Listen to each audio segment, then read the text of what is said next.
Encantada de entrevistarte, José Enrique, un placer.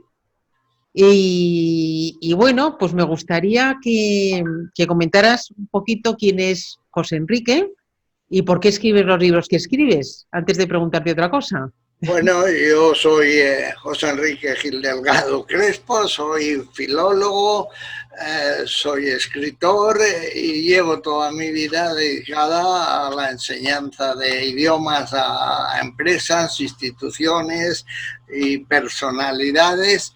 Y cuando cumplí 65 años, pues decidí dedicarme también, sin abandonar la enseñanza, que no la he abandonado en ningún momento, pues dedicarme a escribir novelas. En principio pensé que las novelas de historia o de ficción histórica, como yo llamo, eran interesantes y valía la pena tratar sobre personajes que habían configurado nuestra historia, nuestra literatura y, en definitiva, nuestra forma de ser y de vivir. Muy bien, y has escrito libros como y Shakespeare leyó El Quijote, y las dos últimas que acabas de publicar, que son Y Magallanes encontró el estrecho y Elcano circunnavegó la tierra. ¿Qué historias más apasionantes, José Enrique? O sea, ¿qué películas podría hacer, si esto fuera Hollywood, qué películas se podría hacer con eso? O sea, la realidad supera la ficción con estos libros, ¿no?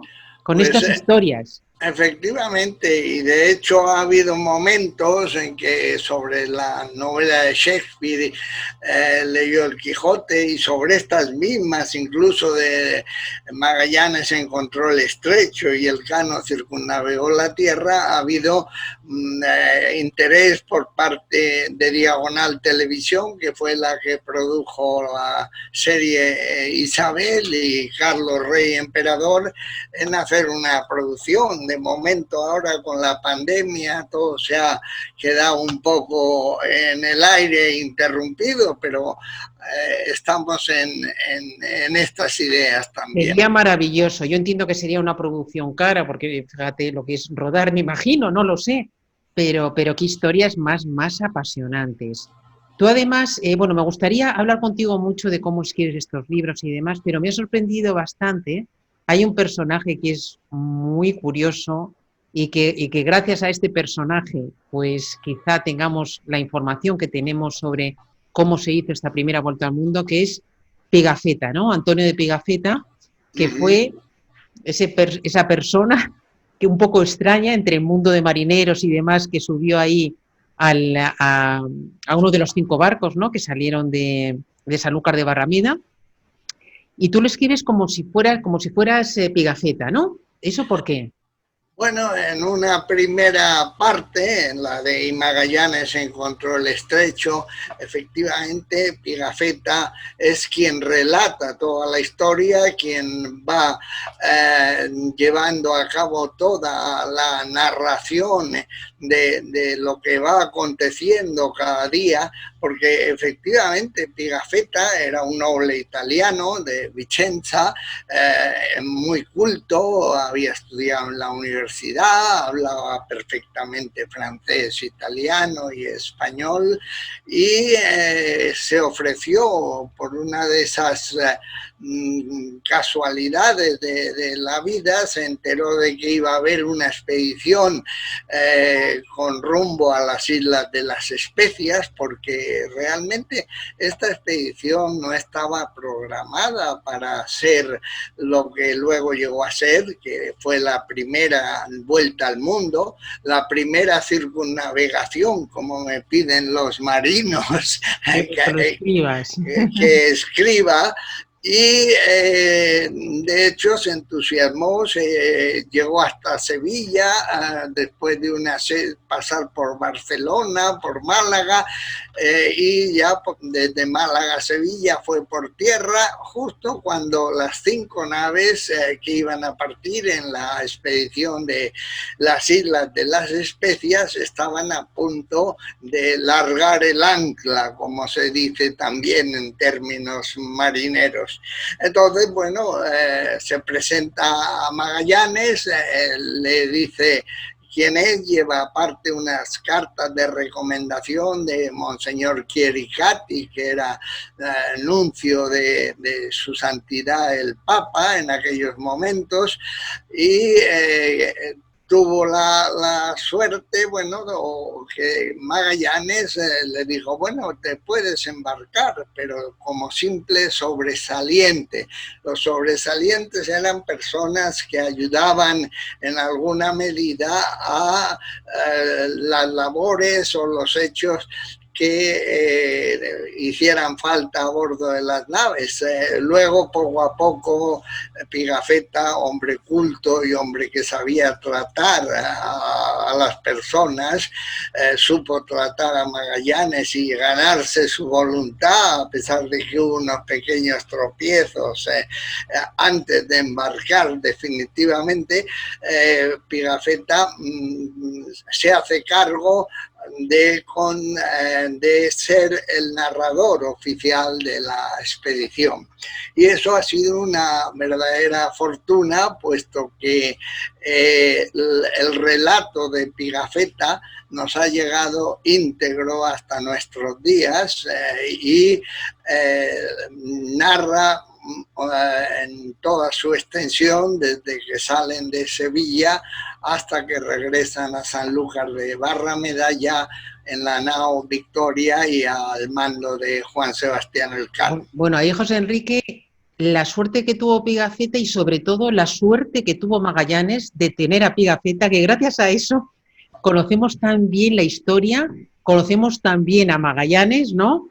Y qué curioso este hombre, un hombre culto, ¿no? Entre ese conjunto de desalmaos que me imagino que serían todos los marineros que se embarcarían a un proyecto en el que, bueno, pensaría que pocos salían con vida, ¿no? Meterte en un barco de esos, a cruzar hasta la hospedería, que no se sabía muy bien, hospecerías, que no se sabía muy bien ni dónde estaba.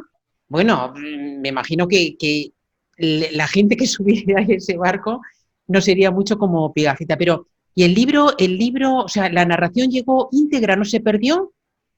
No, no se perdió, y de hecho cuando Pigafetta regresa finalmente y ya ha vuelto a Sanlúcar de Barrameda, escribe una nota en la que anuncia que el lunes 8 de septiembre largamos el ancla cerca del muelle de Sevilla y descargamos toda nuestra artillería. Y luego concluye diciendo que llevó a la Sacra Majestad de Don Carlos no oro ni plata, sino cosas que eran a sus ojos mucho más preciadas. Entre otros objetos, le obsequié, dice Pigafetta, con un libro escrito de mi mano en el cual había apuntado día por día lo que nos había acontecido durante el viaje. Eso fue una suerte que se conservara eso, y he visto que me ha llamado bastante la atención, y cuando vaya a Sanlúcar, desde luego voy a ir, y ya me dices dónde está, José Enrique, que he visto el nombre, aparece como una especie de azulejo, ¿no? No sé dónde estará en Sanlúcar, el nombre de los que sobrevivieron a este viaje, que ahora nos dices tú cuántos salieron y cuántos llegaron, entre otros Pigafetta. ¿Cuántos salieron? Bueno, desde Sevilla partieron un total de 263. No hay una constancia exacta, creo que lo más aproximado es que fueran 265 los que partieron.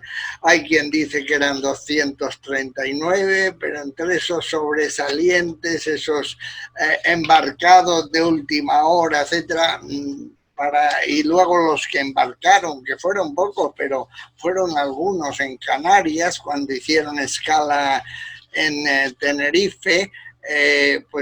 Yo calculo, y según los datos que yo he obtenido más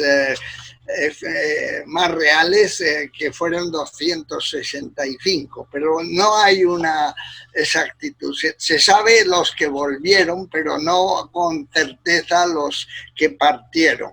¿Y cuántos volvieron? ¿Cuántos regresaron?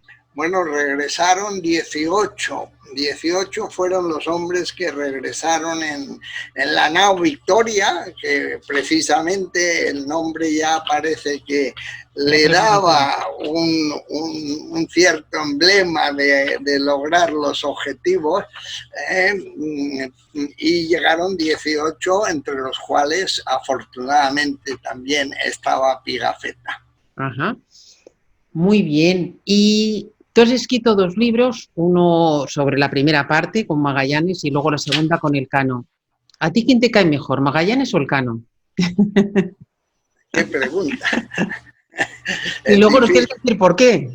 Bueno, porque son 2 personajes muy diferentes, ¿no? Son 2 personajes muy diferentes, ciertamente. Magallanes era un hombre mucho más duro de lo que era Elcano. Era un gran navegante, era un hombre de un gran tesón. Había viajado ya anteriormente hacia Malaca y las tierras de la zona de las Islas de las Especias. No había llegado a las Islas de las Especias, pero sí estuvo en Malaca, en Borneo y en toda esa serie de islas, que son miles, porque cuando hablamos de las Filipinas, por ejemplo, las llamadas actualmente Filipinas, que entonces las bautizaron nuestros navegantes como Archipiélago de San Lázaro, cuando hablamos de ellas no nos hacemos idea de que son más de 7.000 islas las que comprenden el territorio de Filipinas. Lo mismo pasa con las Molucas, no son tantas, pero sí son varios cientos. Las Islas Marianas, entre las cuales estaba la isla de Guam, a la que llamaron la isla de los ladrones, los expedicionarios de la exploración de las especias. En fin, es un tema muy interesante, y además, bueno, la isla de Guam tiene unas connotaciones históricas, a mi entender, muy curiosas. La llamaron la isla de los ladrones porque fue la primera isla, el primer lugar en que llegaron después de meses de haber bordeado la costa de Chile, del actual Chile. Llegaron a esta isla de Guam exhaustos, sin comida, enfermos, etcétera, y entonces le robaron. Pero cuéntanos qué comían, o sea, en qué situación estaban, si morían de hambre, ¿qué? Sí, se morían de hambre porque en principio no se había programado que la expedición tuviera una duración tan larga en el tiempo como fue la que tuvo, que llegó a 3 años menos 2 semanas. Entonces, en todo ese periodo, al partir de Sevilla y de Sanlúcar de Barrameda, habían acumulado algún ganado menor, cabras, cerdos, gallinas, gallinas ponedoras, lógicamente, habían acumulado algunos conejos, y también pescaban, lógicamente, cuando podían. Aparte de eso, llevaban unas galletas de trigo que en un momento dado se les pudren, tienen que incluso comer ratas, beber el agua de la lluvia cuando llueve y cuando hay agua, y enferman muchos y mueren muchos en el camino por las enfermedades, por el escorbuto, etcétera, etcétera. Qué tremendo, ¿eh? Pero yendo a eso, te voy a preguntar de otra forma distinta, lo de Magallanes Elcano. ¿A quién quién tiene más mérito? Ya sé que todo es un mérito impresionante, lo de estos hombres, ¿no? Pero para ti, ¿quién tiene más mérito, Magallanes o Elcano? Qué pregunta. Bien, para mí es más humano Juan Sebastián Claro, Elcano. Es sí, mucho ¿por qué? más ¿Por qué? entrañable, manejaba sus tripulaciones no con el látigo, por decirlo de alguna manera, que nunca Magallanes lo hizo tampoco con el látigo, aunque sí mandó decapitar a algunos de los capitanes de las otras naves por haberse constituido en cabecillas de un motín muy importante. Entonces, Elcano, que era también un marino muy experto, había aprendido a navegar con su padre en las aguas del Cantábrico, primero como pescador, ayudando a su padre, después llegó a adquirir una nave propia y la puso al servicio de la corona de Castilla y de la corona de Aragón en sus conquistas o en sus batallas en Nápoles, en lo que sería el reino de las dos Sicilias, que dependería de la corona de Aragón. Estuvo bajo el mando, de Gonzalo Fernández de Córdoba, el gran capitán, en las batallas de Nápoles. Luego estuvo también en batallas en Argel, es decir, y en cualquier caso era un hombre mucho más humano, por decirlo así, aunque Magallanes tuvo el grandísimo mérito de lanzarse a la aventura, de conseguir que la corona, la monarquía hispánica representada en aquel momento por el joven rey Carlos I de España, que mientras al poco de empezar esa expedición a las Islas de las Especias le nombran emperador del Sacro Imperio Romano Germánico, entonces se dio incluso la circunstancia de que cuando las 5 naves llegan a Tenerife haciendo una escala, se estaban celebrando grandes fiestas con motivo del nombramiento de Carlos I como emperador del Imperio Sacro Romano Germánico. Claro, a mí fíjate, tú lo has definido muy bien, son dos personas completamente diferentes, más humano Elcano, más cercano, más... Digamos que podía ser un buen director de recursos humanos ahora, ¿no? Podría. Sin embargo, yo creo que Magallanes, bueno, tuvo el gran mérito de llegar hasta donde llegó, digamos, hablando de un gran marino, un supermarino, un hombre que lo que se proponía con un tesón tremendo, ¿no? Eh, y luego eso que has dicho tú, ser capaz de negociar, de llegar un portugués, sí, un buen marino y tal, pero bueno, llegar a Carlos I y V de Alemania primero, y convencerle para que financiara o aprobara un viaje con muchas connotaciones de que fuera un fracaso. O sea, ¿cómo pudo negociar este hombre esto? Es un Bueno, gran mérito, ¿no? total. Lo que pasa es que Magallanes se dirige primero al rey de Portugal, le hace la propuesta, puesto que él era portugués. De hecho, su nombre era Fernão de Mequillas, nacido en un pueblecito, Sabrosa, cerca de Oporto.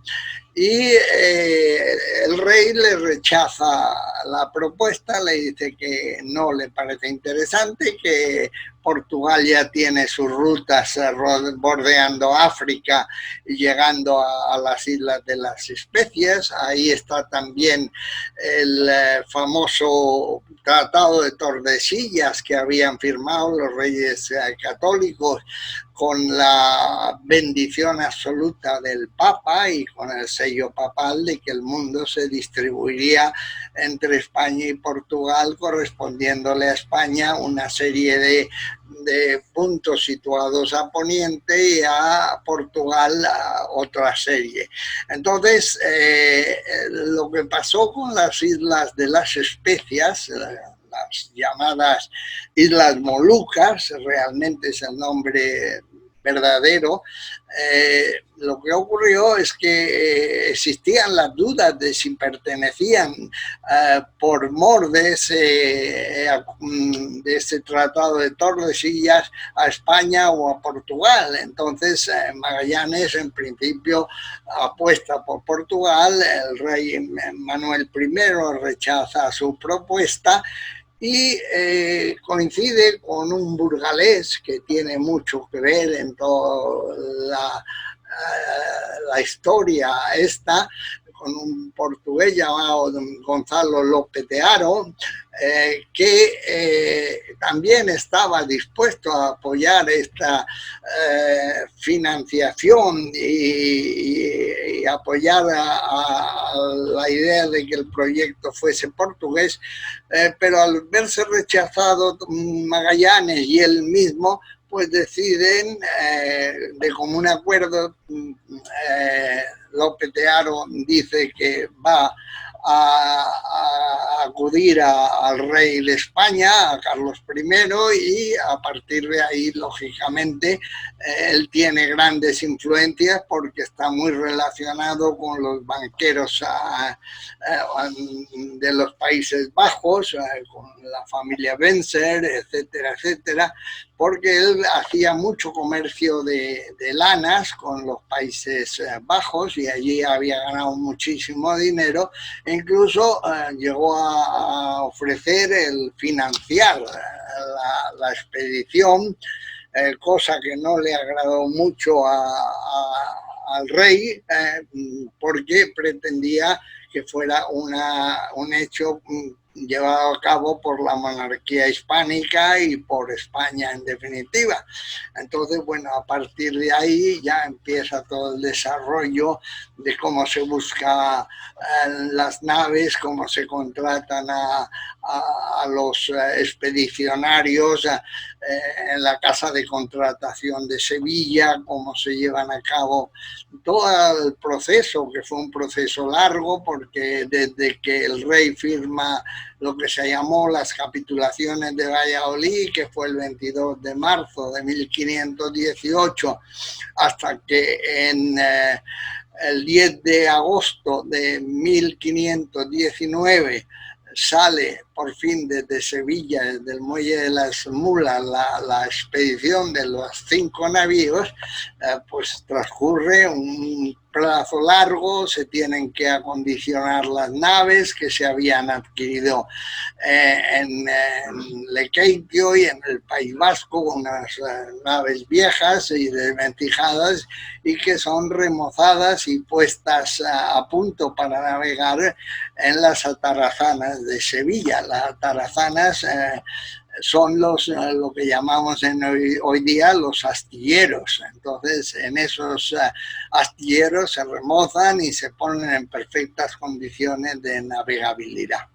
Pues a ver, José Enrique, si puedes explicar para que se entienda quien no conozca con un poquito de detalle esta historia. Bueno, el objetivo del viaje no era exactamente dar la vuelta al mundo, ¿no? En absoluto. Cuéntanos cuál era el objetivo y la importancia que tenían las especias, que hoy en día, pero si se lo compro en Carrefour o tal y me cuesta nada, ¿cómo es esto?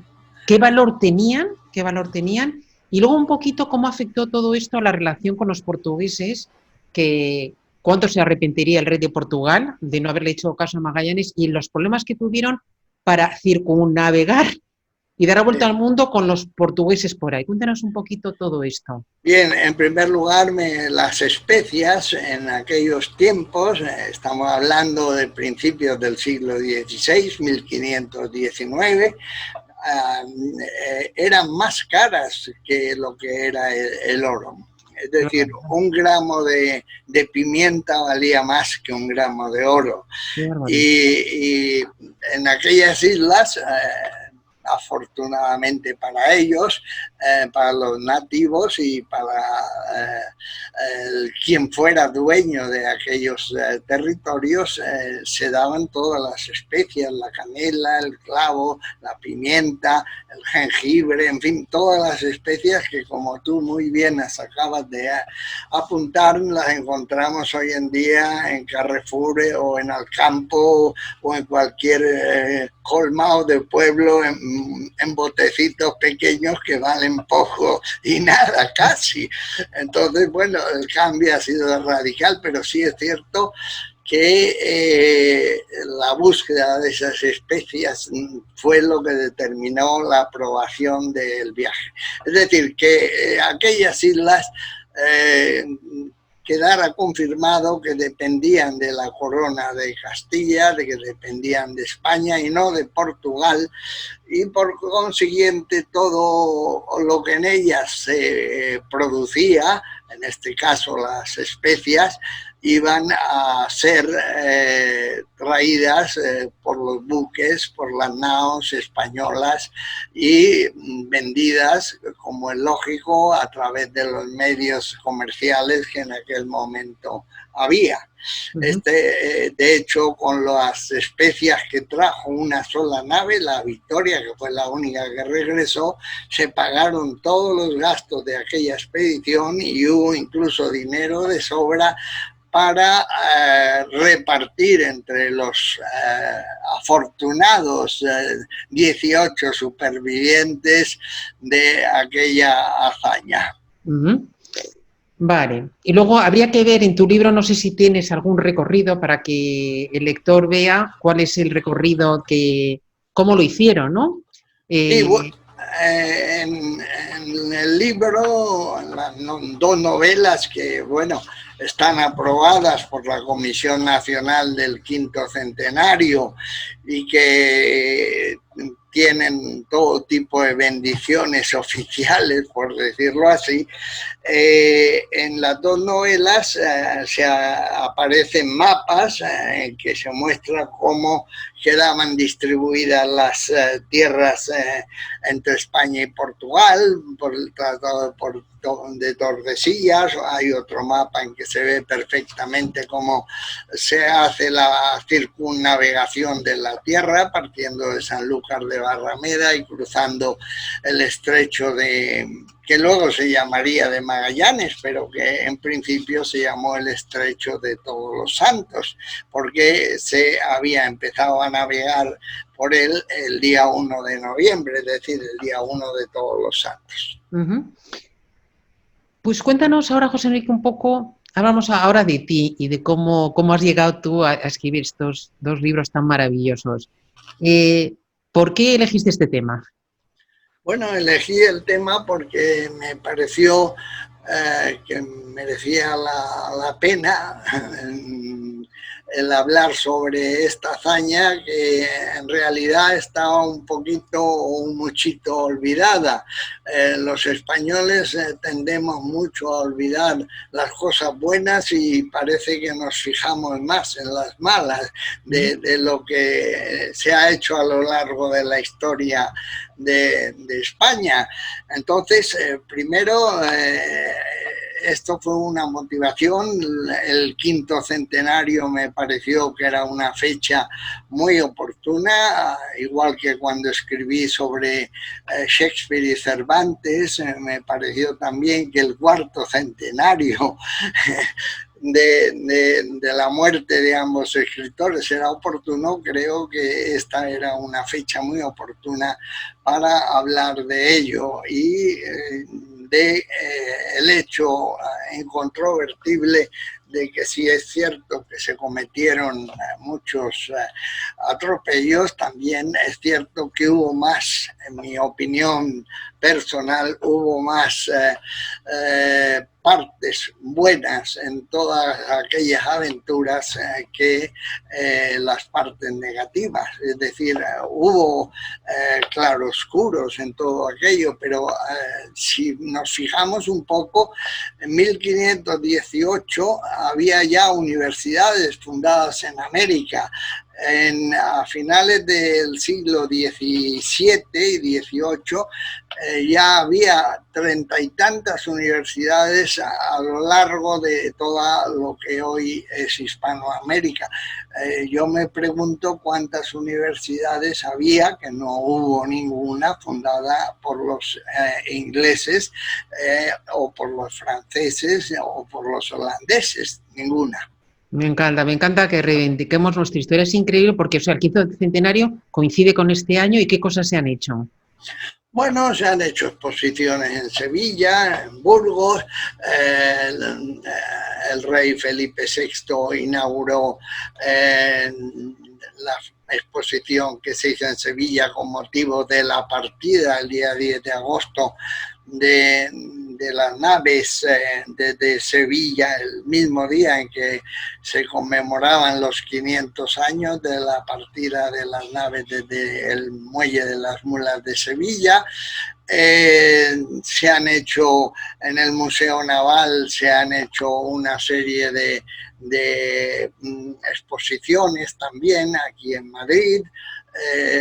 Estamos pendientes de que la obra de teatro basada en mis novelas y que se llama Y dieron la vuelta al mundo, que está producida por el grupo profesional de teatro Pánico Escénico, que también hizo otra sobre Shakespeare y Cervantes, pues se pongan en marcha. Nos ha invadido, por desgracia, la pandemia esta que nos tiene asolados y aislados durante meses y bueno, ha interrumpido todo esto. De todas maneras, en el momento actual yo estoy en contacto con el Ministerio de Cultura, con el Instituto Cervantes, con el comisario de la Armada responsable en la comisión del quinto centenario. Estoy en contacto también con Manuel Campo Vidal para ver que hagamos un gran proyecto a partir de septiembre, octubre, en torno a todo esto. Queremos contar o quiero... Hay que hacerlo antes de que acabe el año 2020, este quinto centenario. No, lo que pasa es que el año 2020 afortunadamente no es el final del quinto centenario, porque este quinto centenario tiene la particularidad y la peculiaridad de que tiene una duración de 3 años.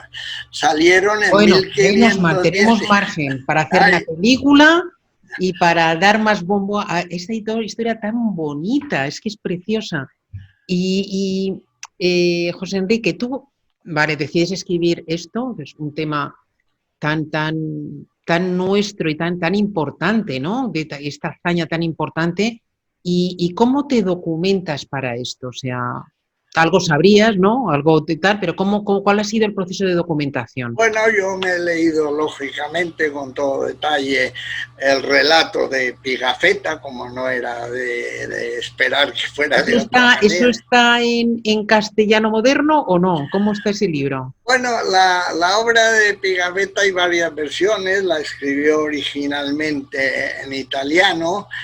Él era italiano, él mismo hizo una versión francesa y luego se han hecho muchas versiones y está en español o castellano moderno y también Stefan Zweig escribió también una biografía bastante extensa de Magallanes, que también he leído. He seguido todas las crónicas de la Vuelta al Mundo que también se han publicado por parte de la iniciativa Sevilla 2019-2022, con cuyas direcciones estoy vinculado. En fin, he mirado en enciclopedias, en Wikipedia, en la británica, etcétera, etcétera. ¿Cuánto tiempo te llevó escribir cada libro y por qué decidiste partirlo en 2 libros? Bueno, decidí partirlo en 2 libros porque me parecía que era demasiado. En realidad se puede hacer uno solo. Incluso tengo hecha la portada de lo que sería uno solo, que en vez de llamarle Magallanes y Elcano, le he titulado Y dieron la vuelta al mundo. Es decir, Que como además tú autopublicas, que eso hablaremos ahora, lo puedes hacer perfectamente, unir los dos y... Sí, esa es un poco una idea que tengo en función de cómo vaya el tema de, bueno, pues las distintas, la acogida que tengan ambos libros ahora en las páginas de Amazon, como tú bien sabes. Vale, ¿y eso cuánto tiempo te llevó escribir cada libro? Bueno, entre los dos, yo te puedo decir que he tardado 3 años. Ay, mira, qué casualidad. Es decir, el mismo tiempo que Elcano tardó en salir de Sevilla a la mar Océana y regresar a Sanlúcar de Barrameda, pasados 3 años menos 2 semanas. Yo la segunda parte la he acabado precisamente el 7 de febrero de este año 2020, unos días antes de que oficialmente se declarara la pandemia. Ajá, vale. Que ha sido un buen momento también para leer, o sea, no también, mira, es el momento ideal para eso. Entonces, ¿y qué escribías? ¿Todos los días un poquito? ¿Escribías a la misma hora? ¿Cuál era tu rutina de escritor? Bueno, yo suelo escribir por las noches, me pongo mis auriculares, mi música clásica y a partir de ahí escribo, hombre, habiéndome trazado los puntos que quiero relatar, pero dando también alas a la imaginación. Hay una cosa que es la que considero que puede ser más difícil para un escritor, por lo menos para mí lo es, y es dar vida a los personajes, es decir, que Magallanes no sea el señor Fernando de Magallanes, que nació en Sabrosa, que se embarcó aquí, que el 10 de agosto de 1519 salió de Sevilla con 5 naves, es decir, lo que relatan los libros de historia. Yo lo que he pretendido con estos libros es hacer novelas de la historia, que es lo que he pretendido también cuando he escrito sobre Shakespeare, sobre Cervantes, sobre el Cid, en fin, y sobre personajes históricos, porque si no la historia como tal para el público normal es muy dura y es aburrida, mientras que una historia en que hay personajes que viven, que sufren, que aman, que se enfadan, que mandan, que son mandados, etcétera, etcétera, a la gente le distrae si se lleva un hilo que lleve toda la historia adelante. ¿Y eso cómo te inspiras tú para montar esos personajes completos, ¿no? ¿Cómo te inspiras para eso y para contar eso novelado? O sea, ¿lo haces sobre la marcha o ya tienes una idea clara de lo que tienes que contar? Bueno, he estudiado previamente lo que los personajes en cada caso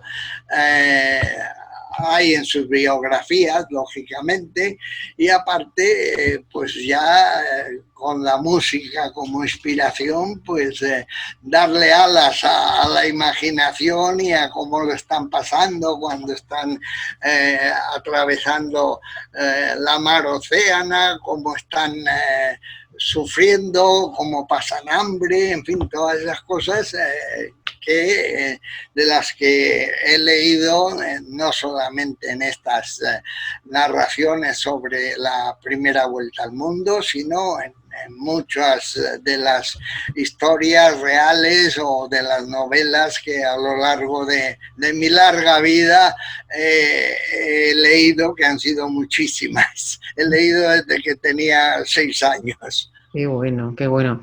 Y José Enrique, ¿por qué te decides por la autopublicación? Bueno, pues porque he tenido algunas experiencias que no me han agradado mucho. Se han editado libros míos por editoras que luego, desgraciadamente, o por las circunstancias que hayan sido, no han cumplido con los términos de acuerdo de formas y fórmulas de abono, y entonces he considerado que Amazon, pues como empresa muy importante en lo que es la distribución, que además, bueno, pues ha ido creciendo de manera exponencial y abarcando todos los sectores, pues varios amigos, gentes conocidas de la radio, de la televisión, me han dicho, bueno, publica en Amazon, que será interesante, y además, bueno, pues ahí las regalías que corresponden a los autores son buenas. Es muy regular el sistema de pago, de lo mucho, de lo poco que se venda, y esto fue principalmente lo que me ha impulsado a publicar las novelas con Amazon. ¿Y has sido tú mismo el que has subido el libro a KDP de Amazon o te has tenido ayuda? No, he tenido ayuda, una ayuda muy importante, porque, como yo digo, lleva mucho trabajo el subir un libro bien maquetado, bien presentado, bien preparado a lo que es el KDP de Amazon, y entonces mis conocimientos informáticos no son enormes. Yo, de hecho, bueno, pues escribo en Word con Times New Roman 12 o 14 cuando hago una narración. Y ese otro tema, pues con un buen amigo y colaborador de hace muchos años, también profesor de idiomas, que ha trabajado conmigo, se ha hecho un verdadero experto en todo lo que es el manejo de Internet, de la maquetación y de todas estas cosas. Y bueno, he convenido con él unas regalías por mi parte hacia él en cuanto a lo que se puedan adquirir los lectores de estas novelas y de otras que tengo en preparación. ¿Hablamos de novela histórica, los que tienes en mente? Bueno, me haces una pregunta muy curiosa, pero te voy a decir que es una novela histórica actual la que estoy escribiendo, y se llama, porque ya tiene título y lo he registrado, El amor en los tiempos del coronavirus. Ah, vale. Vale, interesante también, interesante. Es una historia de una serie de familias en China, en el Reino Unido, en España, en Estados Unidos, en Brasil. Son una serie de familias que pasan por todas estas circunstancias, con sus amores, sus desavenencias, las situaciones que van ocurriendo en cada uno de los países. O sea, es historia, pero historia de hoy y de ayer. Sí, sí. ¿Disfrutas escribiendo o es un trabajo que...? Bueno, disfruto escribiendo, pero no dejo de considerar que es un esfuerzo. Si quieres narrar algo, digamos, que esté contextualizado en realidades, porque claro, lo que no se puede es lanzar a Magallanes y dio la vuelta al mundo, etcétera, etcétera. No, hay que ir, y cómo llega a la isla de Cebú y cómo luego llega a la isla de Mactán, se pelea con el Datu, que se llamaban los reyezuelos de aquellos territorios, y cómo manda con 49 hombres con sus arcabuces y sus y sus armaduras, cómo se pone a luchar contra un ejército de 1500 indígenas que, aunque solo llevaban arco y flechas y los otros llevaban armas de fuego, pues al final ocurre lo que ocurre. Y es que Magallanes muere junto con otros 7 de la expedición en la batalla de Mactán, un 27 de abril de 1521. Una muerte evitable, ¿no? De los pequeños o poquísimos errores que tuvo Magallanes, de ir un poco de sobrado, ¿no? Sí, efectivamente. Y mira, por dónde, en una cosa que no hubiera tenido problema, ¿no? En vencer a un reyezuelo por ahí de una isla diminuta y mira lo que ocurrió. Bueno, José Enrique, pues de verdad un placer hablar contigo de todo esto, que te hayas animado con la autopublicación. Y para terminar, yo siempre pregunto 2 cosas a los entrevistados. Uno, que nos digas, ya sé que es muy difícil, pero que nos digas cuál es tu libro favorito o no sé, un libro. No, para mí no es difícil, esa respuesta pues, no es difícil. Para mí el libro favorito es la historia del ingenioso hidalgo Don Quijote de la Mancha, de Don Miguel de Cervantes Saavedra. La he leído 6 veces completa en español, 2 en inglés, una en francés y otra en italiano. Entonces, aparte de leer fragmentos constantemente de la obra, para mí es una obra mágica. Cervantes, yo no sé cómo pudo escribir ese monstruo de la literatura universal. Siempre he dicho que el mejor novelista de la historia de la literatura moderna ha sido Miguel de Cervantes Saavedra y que el mejor dramaturgo de la historia moderna ha sido William Shakespeare. Entonces creo que es un punto muy importante y a mí el Quijote incluso me ha servido de inspiración. Hay una frase que durante mi convalecencia de ser operado de 10 tumores de hígado y 1 de colon, precisamente el año 2016, me enteré en el 4º centenario de Cervantes, me enteré de que tenía pues cáncer de hígado y de colon. Entonces, a partir de ahí, una frase que me ha servido un poco de apoyo, que dice: amigo, tú que no estás acostumbrado a las cosas difíciles, todo aquello que tiene dificultad te parece imposible. Confía en el tiempo que suele dar dulces salidas a muchas amargas dificultades. Miguel de Cervantes Saavedra. Entonces, bueno, esto ha sido un poco mi leitmotiv de los últimos. Mi leitmotiv, efectivamente. Afortunadamente todo parece que está en orden en las últimas pruebas de hace 1 mes y medio, o sea que parece que he derrotado al señor cáncer. Muy bueno, muy bueno. Y luego me preguntabas en literatura moderna, pues te diré que El amor en los tiempos del cólera, de Gabriel García Márquez.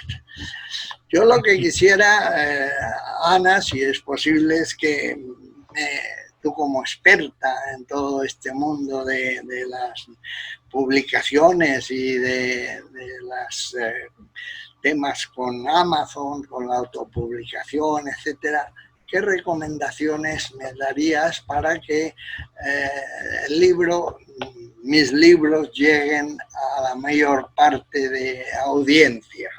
Mira, esto te lo pido como amiga, que aunque nos acabamos de ver físicamente, pero bueno, esto es importante. Mira, así para contarte como muy, muy rápido para que vigiles el tema o la persona que te está ayudando. Mira, hay varios puntos clave, ¿no? Mira, primero, en la subida del libro a Amazon, es muy importante. Amazon en ese KDP te pone 7 palabras clave, ¿vale? Hay 7 palabras clave. Entonces, hay que ponerlas muy bien. Esas palabras clave son aquellas por las que te buscaría alguien que está buscando este tipo de libros. ¿vale? Correcto, Probablemente sí. será Vuelta al Mundo, Magallanes, Elcano, pero eso hay que mirarlo bien, ¿vale? Sí. Hay herramientas que te ayudan a Ajá. exponer esas 7 palabras. Primero. Segundo, hay que ver en qué categorías está alojado tu libro. Puede estar, Amazon tiene muchas categorías, ¿vale? Entonces, lo ideal Lo es que, hemos incluido en novela histórica, me parece. vale, pero te permite alguna más, ¿vale? Ujú. Entonces, es mejor meterla en alguna más y en aquellas que sea más posible ser bestseller, ser el más Ah, vendido, ¿vale? ujú.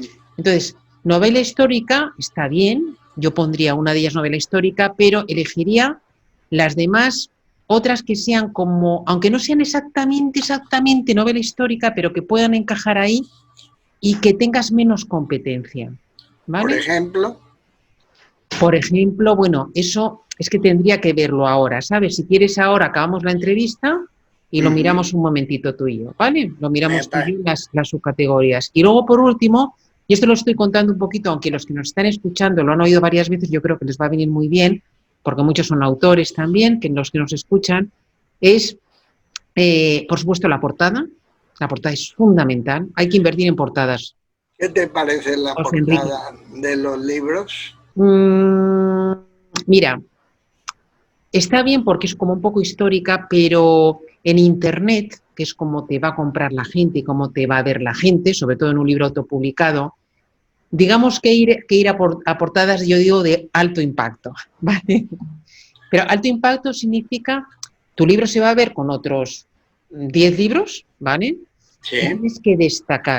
tienes que destacar con una tipografía bien grande, porque si no, Ujú. no se ve. Ten en cuenta que tu libro se va a ver como muy pequeñito, entonces si no tiene una tipografía grande, no se ve tú. Probablemente no se vea. Está bien, aparecen esos barcos que están bien, ¿vale? Sí, enséñalo si quieres, ¿vale? Está bien, es bonito, es que los barcos son muy bonitos, pero bonito, bonito, sí, sí, ¿vale? Si la fotografía es bonita. Bueno, y luego sería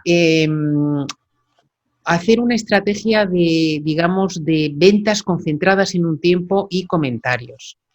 Tú lo que tienes que hacer es poner el libro baratito en digital 3 días, mandárselo a tus contactos y decirles, mirar, en estos he bajado el libro de precio, está ahora a mitad o a tercera parte de precio, me encanta compartirlo contigo y me encantaría que me dejaras un comentario porque eso me va a ayudar mucho a tener visibilidad. Y si tienes en un tiempo corto concentrado ventas y comentarios, ese libro tira en visibilidad y si consigue ser bestseller va a aparecer el más vendido arriba y eso, cuando la gente va a varios libros y ve que el tuyo es el más vendido, se tira por ese libro y te lo va a comprar. ¿Vale? Ajá. Eso ¿Qué, sería, qué digamos, recomienda, el digital o el de tapa blanda, como se llama sí, en tapa blanda, Amazon? se llama en... No, no, tienes que tener los dos. Ya Porque no, están en los dos, pero la pregunta de hacer una oferta especial en digital, en digital, el de tapa blanda, dejarlo tal cual. sí, tal cual, sí. Porque Ajá, además de tapa blanda tienes menos juego para bajar precios, ¿sabes? ajá, Como Amazon es el que imprime y manda, pues no te ajá, va a dejar que bajes tanto el precio. Sin embargo, en digital, vamos, que si quieres lo puedes tener a cero hasta 5 días, ¿vale? ajá. Entonces, jugar con eso puede ser interesante, ¿vale? Entonces, Ujú. si quieres, nos quedamos tú y yo un momentito y vemos lo de las categorías. Vale. Nos despedimos. Ojalá, y cómo me encantaría, José Enrique, ver esa película. Yo quiero ver esa película, por favor. Bueno, Quiero ver esa película. estamos Vamos, pero no esa intentándolo. película, esa serie de Netflix o de, no, de Amazon Prime.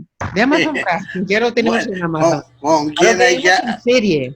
con quién hay que hablar en Amazon Pues, Prime? bueno, tú tienes, este libro lo tienes ¿lo has presentado al premio literario? No, no lo Pues he es lo que tienes que presentado. hacer ya, porque el 30 de agosto se acaba y es muy fácil. Ahora te voy a contar cómo. Ajá.